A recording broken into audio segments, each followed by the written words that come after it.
Bom, agora a gente dando início na parte da reflexão sobre o nosso estudo de caso. A primeira pergunta que eu coloco para vocês é: como as falhas éticas no passado, como o estudo de Tuskegee, ainda influenciam a forma como as pesquisas são conduzidas hoje? Bom, como o outro grupo vai explicar, o estudo de Tuskegee ele foi baseado numa desconfiança e medo generalizado. Por quê? Eles literalmente aplicavam sífilis na população, mulheres, homens e, claro, crianças e bebês em desenvolvimento gestacional para ver o agravamento e o desenvolvimento da doença. Mais de 400 pessoas morreram nesse estudo, que não teve nenhuma proteção a favor dos direitos humanos. Então, esse medo generalizado, essa desconfiança que foi se criado a respeito de estudos que envolvam seres humanos, foi o que deu e o que influencia as pesquisas hoje em dia. Porque na época se atrelou 100% pesquisas humanas com relação ao medo de morrer. A reflexão número 2 que eu botei é: em que medida a ética da pesquisa com seres humanos deve ser adaptada para diferentes culturas e contextos sociais?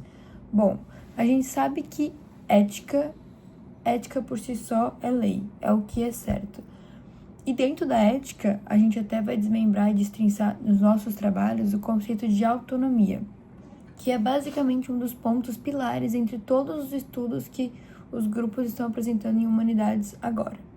O conceito de autonomia ele é relativo para várias culturas. Tem grupos que são coletivistas que o conceito de autonomia não traz muito sentido, já que não é só o indivíduo por si, mas sim o seu grupo. Então, é importante e é papel do pesquisador e do contexto da pesquisa no geral saber identificar a que grupo você está se referindo no acervo da pesquisa.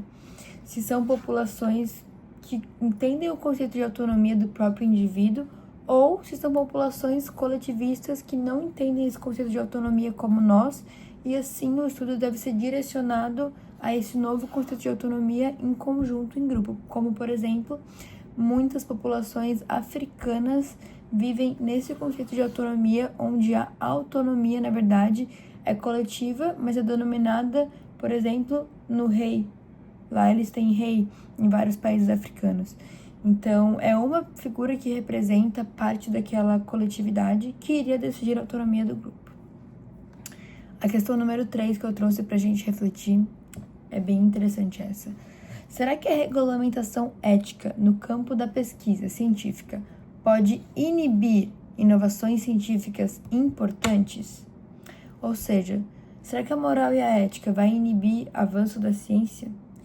Eu, particularmente, penso que a gente, se fizer uma bela caminhada junto, tem como trilhar a inovação científica juntamente com a ética que os indivíduos merecem.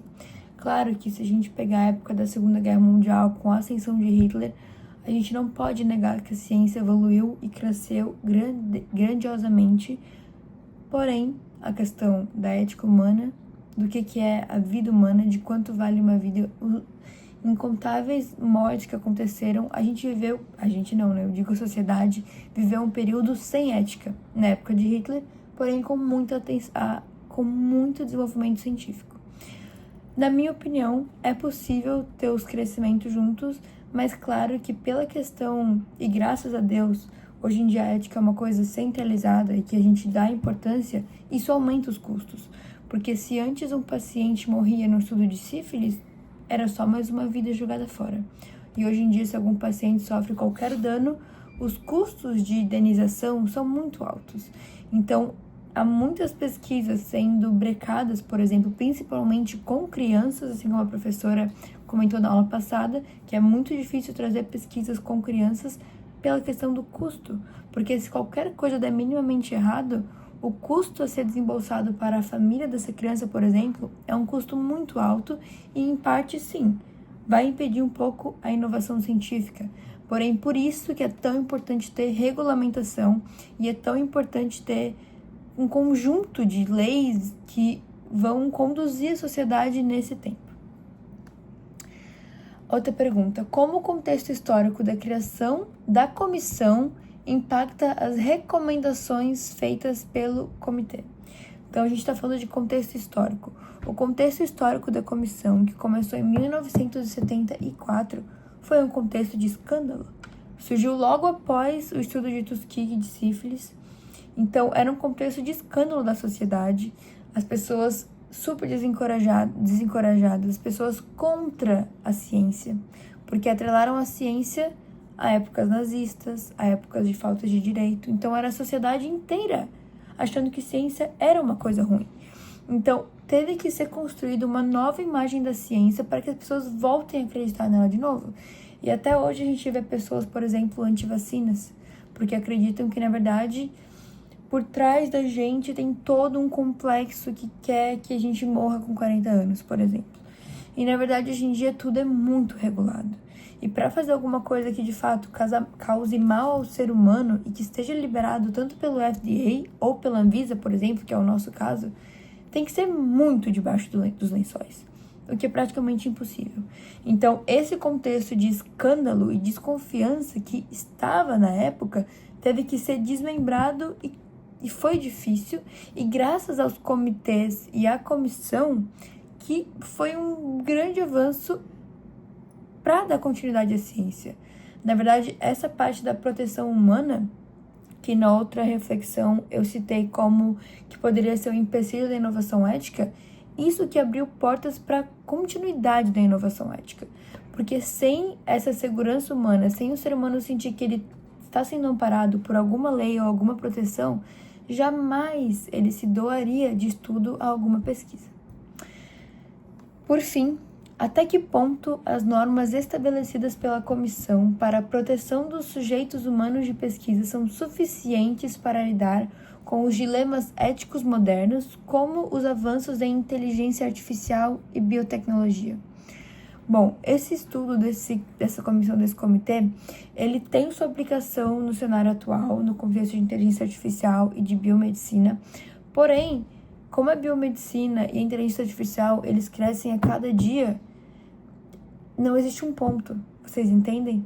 É difícil a gente cravar um martelo e falar, é aqui que acaba ou é aqui que começa, porque todo dia é uma coisa nova e diferente. Há 10 anos atrás, não existia ChatGPT e não sei se existia cirurgia robótica, eu acredito que não. Ou se existia, estava no começo. Ou carros que dirigem sozinhos, por exemplo. E hoje em dia a gente está num cenário que tudo muda toda hora.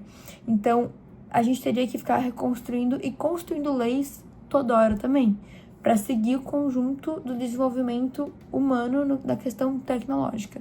Então, isso é um ponto que, claro, a gente nunca vai parar de estudar, a medicina nunca vai parar de crescer, mas aí a gente tem que caminhar juntos entre a proteção humana no sentido da ética de estudos com objetos humanos e a tecnologia. Se deixar um sair correndo, o outro não alcança, e isso de um lado para o outro. Bom, essas foram as reflexões que eu trouxe. Eu espero ter sido clara. E é um ponto muito interessante e eu acho bem legal levar isso pra vida, assim, porque a gente ainda vai pegar uma era da tecnologia que a gente ainda não conhece. Então é sempre bom estar a par do que é ético ou não.